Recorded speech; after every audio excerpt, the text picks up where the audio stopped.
Alors pour cette dernière vidéo, on va regarder le principe des commandes avec ou sans étoiles, et je pense qu'on va arrêter là. Certains sont déjà partis sur des projets et avancent bien, et c'est plaisant à voir.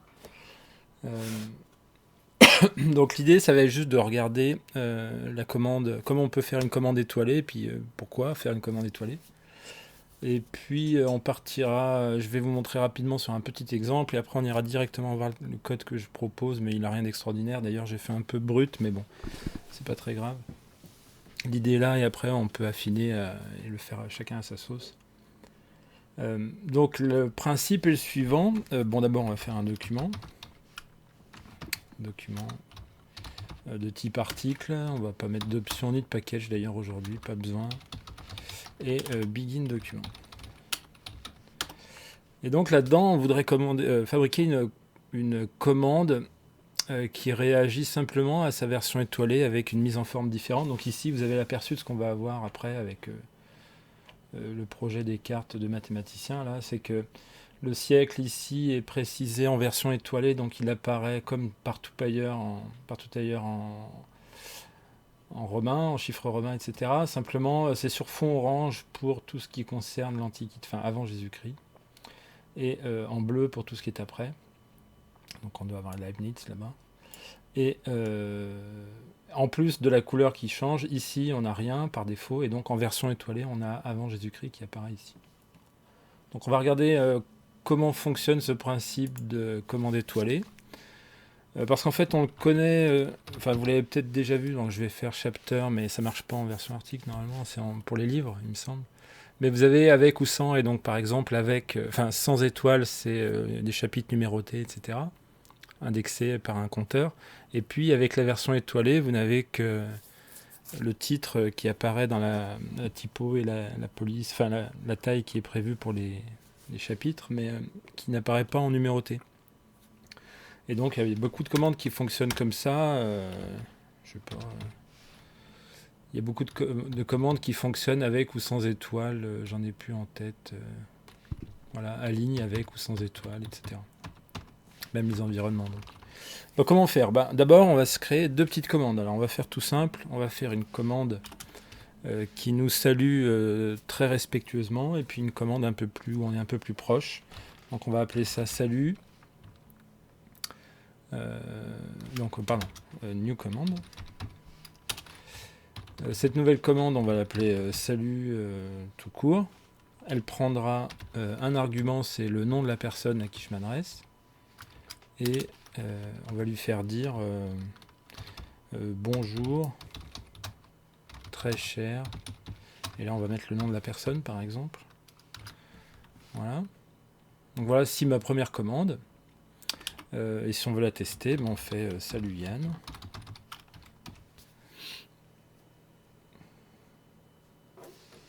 Oui, majuscule. En minuscule, je l'ai déclaré, et donc il me dit bonjour très cher Yann. Et puis je vais en créer une deuxième. On va la refaire. New commande. Et on va lui dire salutations. On va supposer que c'est une version plus polie. Qui pourrait prendre un argument aussi qui est le nom de la personne, sauf qu'on pourrait lui dire, oui, donc c'est peut-être la première qui est plutôt salutation, et la deuxième, ça serait plutôt bien ou bien. Et donc, je sais pas, c'est l'occasion de voir les CDI, ça va. Et puis, point d'exclamation. Donc on aurait un salutation et un bien ou bien, parce qu'on s'adresse à quelqu'un qu'on craint un peu moins. J'aurais dû sauter une ligne, ça va être bout à bout.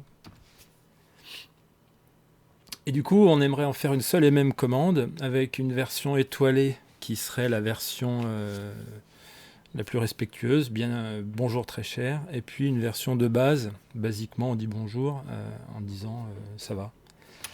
Donc pour ça, on va créer une nouvelle commande qui va prendre en fait un comportement avec ou sans étoile, et donc pour ça il nous faut new commande. On va l'appeler salut tout court. Et il va falloir lui expliquer qu'on voudrait qu'il y ait un comportement qui dépend du fait qu'il soit étoilé ou pas. Pour ça, c'est slash arrobase if star. Et en gros, c'est une commande qui va nous permettre de dire si salut est en version étoilée, donc if star. Donc premier argument, tu appliques ceci. Sinon, tu appliques cela. C'est vraiment un if classique. Donc ici, j'aimerais avoir salutation en version étoilée. Sinon, tu appliques la définition de la commande bien ou bien. Alors, ce qui ne va pas marcher ici, c'est que le caractère arrobase ici, at, c'est pas tout à fait un caractère spécial. Disons qu'il est pas interprété correctement si je suis dans le corps d'un document comme ici. Il le sera dans une extension. Si vous définissez une extension, le caractère sera interprété d'une manière spécifique. Donc ici, il ne va pas être interprété correctement. Et si je l'applique, mon salut, on vérifie que je ne dise pas d'ânerie. Donc salut Yann, message d'erreur. Et donc j'ai le arrobas qui pose problème, etc. Donc vous voyez qu'il me parle de space factor pour le arrobas, etc. Donc en fait il faut expliquer, je suis même pas obligé de le faire là-haut d'ailleurs, ça je vais le faire avant. C'est pas terrible de le faire dans le corps du document. En fait il faudrait lui expliquer que j'aimerais bien qu'il l'interprète comme un arrobas, et donc je vais lui dire make at letter, c'est-à-dire fait du symbole arrobase, il se dit at, fait du symbole arrobase une lettre. Et ensuite, une fois que j'ai fini de faire cette déclaration-là, make at, donc fait que le arrobase soit son autre définition, over, make at over. Tout ce qui est à l'intérieur, entre les deux entrées et sorties de make at letter ou over ici, donc c'est fermant et ouvrant fermant classique. Dans tout cet environnement-là, enfin dans toute cette zone-là du code, le arrobase va être interprété en tant que tel. Et donc, normalement, on devrait avoir un comportement qui va un peu mieux. Voilà. Donc là, ça va Yann. Donc c'est la version de base puisque je lui ai dit salut.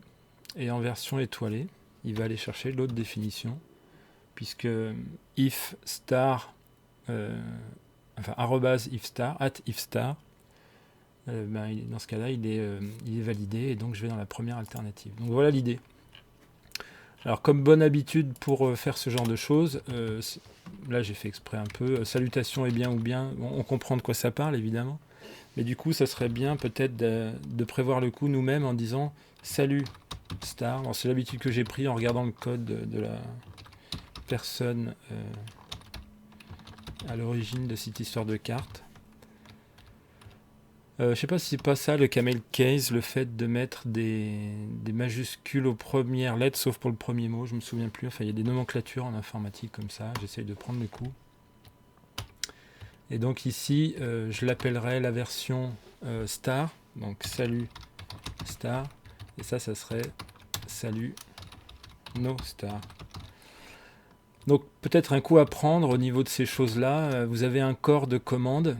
Et vous avez le corps de commande qui apparaît ici avec le mot star derrière, qui fait penser du coup à cette écriture, salut star. Ça oblige à réfléchir à la version étoilée en premier, mais je pense que if no star peut-être, enfin je sais pas d'ailleurs, tiens. Ça vous oblige ici à penser à la version étoilée en premier et la version de base ensuite derrière, et d'avoir un code un peu plus propre. Si vous voulez vraiment documenter votre code pour savoir de quoi ça parle, par exemple ici, dans mon esprit, c'était plus clair le fait de les appeler salutations et bien ou bien, mais peut-être que le contenu lui-même pourra vous parler, mais si vous revenez dans votre code dans 6 mois, vous saurez peut-être plus ce que vous vouliez faire avec ceci ou cela. Donc là, vous documentez ici, vous mettez salutations distinguées, et là, salut...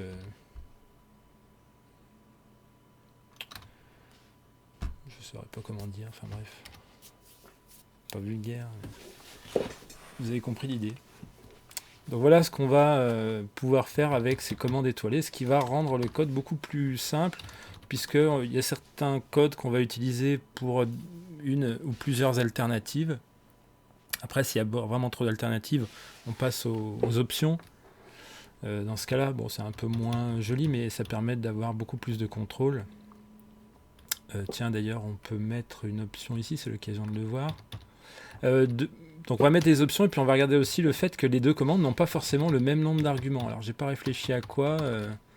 Par exemple, la deuxième version de salut, elle est décorrélée de la première. C'est simplement ici qu'il est décidé d'aller chercher l'une ou l'autre des définitions.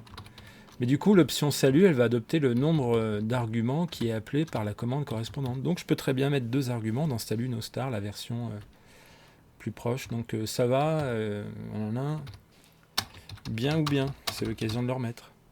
Bien ou bien. Et donc, moi j'aimerais bien mettre bien ou bien, mais pas toujours. Donc je vais l'enlever. Là, je vais mettre argument numéro 2. Et on va considérer que c'est une question. Alors du coup, il va falloir que je chamboule un peu. Ici, il va y avoir 2 arguments. Et il y en a un qui va être optionnel, qu'on ne sera pas obligé de mettre. Et on va simplement dire que quand il n'est pas rempli, quand il n'y a donc qu'un argument sur les deux, eh bien le premier, donc ça va m'obliger à changer mon code, le premier ça sera bien ou bien. Non, c'est pas ça du tout. CTRL V, bien ou bien. Donc ici, ce sera considéré comme le second argument, et celui-ci le premier. Du coup, dans ma phrase, c'est pas terrible, mais c'est pas grave. Donc je répète ce que j'ai pas forcément bien expliqué ici. Quand je veux mettre 2 arguments, je mets entre crochets numéro 2. Si je rajoute un système de crochets, c'est pour la première des 2 options, qui, si elle n'est pas remplie dans l'appel de la commande, va être remplacée par cette version optionnelle. Donc c'est une espèce de pré-remplissage. Donc si je mets rien comme deuxième argument, j'aurai bien ou bien. Et sinon, je vais pouvoir spécifier autre chose à la fin, de type question. Donc, on essaye. Dans ma version étoilée, j'ai rien. Il va mettre... Ah non, ça c'est la version étoilée. Dans ma version salut Yann, ça va Yann, bien ou bien, puisque j'ai mis qu'un argument à mon salut alors qu'il en appelle 2. Quand il en trouve que 2, le premier des 2 est remplacé par mon option prédéfinie. Donc c'est pour ça que je suis obligé d'inverser ici. Par contre, si j'en spécifie un, il faut que je le spécifie en option et pas en argument. Donc ça va Yann, bien dormi. Il va me dire ça va Yann, bien dormi. Bon, ça c'était un truc que je voulais montrer parce que quand j'ai trouvé ça, je trouvais intéressant et ça paraît en fait finalement logique que ça soit décoré. Et j'avais un deuxième truc et j'ai oublié lequel.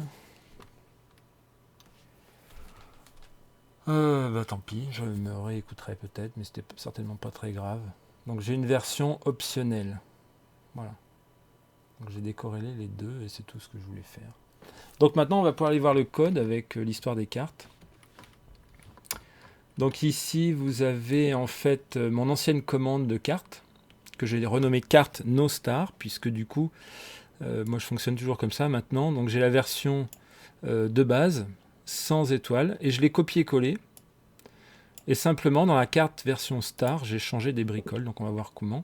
Et ici, vous retrouvez le système de make at letter, ma commande carte maintenant, qui appelle soit carte star s'il y a une étoile, soit no star s'il n'y a pas d'étoile. Donc s'il y a une étoile, j'ai rien changé du s'il n'y a pas d'étoile, j'ai rien changé du tout, si ce n'est la couleur.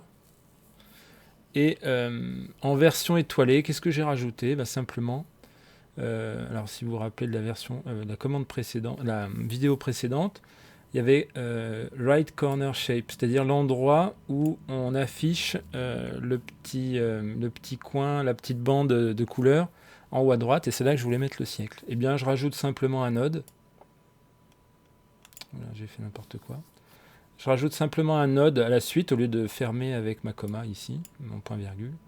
Vous rajoutez un node en position 0,5. Couleur 3, je rappelle que les couleurs, elles sont définies à part et que c'était ce que j'avais prévu comme couleur. Alors j'ai appelé ça Below Stripe Shape, mais en fait, c'est la couleur du texte. Je m'en suis servi pour la couleur texte bande. Des bandes, en fait, en général. Dans toutes les bandes, elles ont cette couleur 3. Comme ça, je peux la gérer. Pour l'instant, elle est blanche parce qu'elle correspond au fond de carte. Mais après tout, on peut la décorréler là aussi et gérer ça à part. Donc j'ai mis en fond blanc.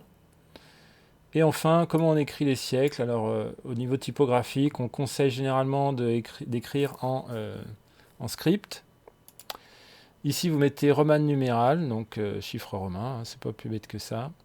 Et vous mettez ici numéro 2, puisque c'est mon argument, mon deuxième argument de commande. Donc je me souviens plus exactement dans l'ordre, c'est le nom de l'image. Et en même temps, ça va jouer le rôle de titre, si je me souviens bien. Ensuite, vous aviez, il y a le contenu qui vient en 3, et en 4, vous avez le numéro. Et du coup, dans Title, voilà, c'est ici. Le nom de l'image et le titre sont les mêmes. Alors c'est pas terrible hein, parce que ça peut poser des problèmes, surtout si j'ai des espaces dans un nom composé, des choses comme ça, mais bon, bref. Et ensuite, du coup, j'ai intercalé mon siècle en numéro 2. Donc j'ai mis en numéro 3 mon contenu et en numéro 4 mon numéro. J'ai dû décaler les numéros. J'ai pas mis d'option, d'argument optionnel ici. Et donc en version étoilée, en version carte star, c'est exactement pareil au niveau de la couleur de remplissage, le nœud, etc. Il y a tout est exactement pareil. Simplement, je rajoute un autre nœud que je mets aussi en position 0,5, mais que je descends de 2 mm. Couleur 3. Et en tout petit, donc tiny, c'est dans l'ordre décroissant des tailles de police. Vous avez normal size, script size, et puis large et huge avec des majuscules des fois, etc. de l'autre côté. Donc ça permet d'adapter la police, la taille des caractères à une police et puis qu'elle soit pas figée. Donc ça c'est du relatif par exemple. C'est un certain facteur de la police de base. Donc Tiny je sais plus ce que c'est mais c'est très petit. En fait je me suis adapté pour trouver ce qui rentrerait bien dans mon cadre. Et là vous mettez simplement texte SC, là aussi en script av.j.-c. Ce qui permet d'écrire avant JC en dessous. Donc c'est tout. Et donc maintenant, on va aller faire notre appel ici. Et donc on voit qu'il y a maintenant bien 4 arguments. Pythagore, le nom de la carte, donc le nom de l'image. Les majuscules on avait vu, je crois qu'elles n'étaient pas prises en compte pour le nom de l'image. Et donc je peux les écrire pour le titre. Elles sont un peu plus grosses ici au niveau du titre. Mais dans le nom de l'image, je les ai appelées tout en minuscules. Donc ça, c'était bien. Deuxième argument, le siècle. Et comme je suis avant Jésus-Christ, j'ai mis carte étoilée, le contenu de la carte et le code. Donc j'ai simplement intercalé, comme j'avais prévu de le faire, cet argument-là. En fait, c'était comme ça avant, maintenant, c'est comme ça. C'est pas grand-chose. Alors j'aurais pu faire certainement autrement et beaucoup mieux que ça, puisque j'ai copié en fait 2 fois le code de la carte. J'ai juste changé... Mais bon, ouais, c'était certainement pas la solution la plus simple, mais bon, c'est la plus rapide pour moi. Il y a certainement mieux à faire. Et donc en version pas étoilée, eh bien on change la couleur de fond et on n'a plus avant Jésus-Christ qui apparaît en bas. Donc là déjà avec ça on a quand même un système intéressant qui permet des affichages spécifiques. On peut imaginer une iconographie. Pourquoi pas dans le titre plutôt que, enfin en plus d'avant Jésus-Christ, mettre dans le bandeau dont on ne se sert pas encore. J'avais dit on pourrait mettre une icône qui représente certaines périodes de l'histoire. Parce que là, on découpe avant et après Jésus-Christ, mais c'est très limité quand même. On peut faire plus fin. Et donc, on pourrait faire une espèce de frise historique en bas, avec une espèce de curseur qui avance. Imaginez une flèche, avec avant pleine couleur, et puis à la partie après, une couleur plus avec une opacité de 0,5 par exemple. Et faire une flèche qui avance plus ou moins, qui soit proportionnelle au siècle en plus, en mettant 21 jusqu'à moins 4 par exemple. On pourrait faire une échelle qui gère ça, le curseur qui avance, pourquoi pas, hein, plein de trucs sont possibles. J'avais imaginé mettre des icônes pour l'Antiquité, ou pourquoi pas un tout petit, enfin là c'est un peu compliqué, mais une petite carte du monde avec un petit point sur le globe, ça c'était pas évident. Enfin, je sais pas, plein de choses sont possibles avec ces options. Mais ce 6 ici pourrait être utilisé pour plein d'autres applications que juste avant Jésus-Christ. Mais bon là c'est la couleur plus ça. Et donc, dernière chose, il n'y en a pas, on a un système qui est pas mal. Si, oui, dernier commentaire. J'ai bien précisé que j'ai voulu centrer et je comprenais pas pourquoi ça marchait pas, mais j'ai oublié qu'en fait, mon right corner shape, c'est un rectangle que à qui j'ai demandé de sortir ici. Donc en fait, je suis centré sur la forme. La forme, malheureusement, elle est coupée par la carte. Donc, c'est pour ça que c'est pas tout à fait centré, que c'est un peu plus près du haut. Et puis, sinon, j'ai fait vraiment en bricolant le 2 mm ici. Je l'ai fait par essai-erreur. J'ai simplement rajouté 2 mm. Il y a certainement mieux à faire là aussi. On peut définir la largeur du texte dans un nœud. Et du coup, on peut mettre directement avant Jésus-Christ derrière dans le même nœud si on gère la largeur du texte sur un tout petit peu moins que la largeur de la bande, et ça fera un retour à la ligne automatique. Mais dans ce cas-là, je ne suis pas sûr d'être centré correctement, donc je ne me suis pas embêté. Ça, je suis pas très content. Je pense que j'aurais dû faire une commande Century comme je pensais au départ, et intégrer Century dans le code ici avec un i, avec un if directement là. Mais bon, ça change pas grand-chose. J'avais une dernière chose, oui, alors un point de détail, et on se quittera là-dessus. Ici, je ne sais pas si je l'ai fait, il me semble qu'il y a un petit défaut de... Voilà. Vous avez votre image qui est coupée par le bord de la carte, mais on voit qu'ici, c'est pas très net peut-être à l'écran, mais il y a cette histoire d'image qui va par-dessus le rebord ici. Donc si j'imprime, ça va pas être très joli. Ça se voit bien avec Leibniz. Tout est plus clair avec Leibniz. Ici, voilà. Comme le fond est très blanc à gauche, je ne sais pas si vous le voyez, mais on a la bordure qui est coupée par l'image, alors qu'en fait elle devrait passer par-dessus. Enfin, en tout cas, c'est ce que je voudrais. Alors ça, c'est tout bête, c'est simplement qu'on a fait le draw ici, le draw corner, card corners, card shape, c'est-à-dire on a dessiné le corps de la carte, enfin le tour de la carte, puis on a fait notre scope dans lequel on va couper avec le clip là. Et ben, en fait, c'est tout bête, il faut le mettre après. Et ça, j'aurais dû y penser avant. J'ai déjà eu le souci. Vous dessinez votre tour de carte en tout dernier. Donc là, je vais faire pareil. Et on n'aura plus cet effet... on n'aura plus cet effet de passer par-dessus l'image. L'image va passer derrière. Donc je retourne. Donc j'enregistre ça. Et je vais compiler. D'ailleurs, je fais CTRL 0, je rappelle, pour document maître. C'est mes cartes qui sont maîtresses. Ici, maintenant, si je retourne voir Leibniz, il faut toujours retourner voir Leibniz. Maintenant, j'ai plus ce phénomène, puisque le bord de carte, il est dessiné par-dessus mon image et tout le reste. Donc c'est intéressant parce que, bon, c'est pas le logiciel le meilleur pour faire des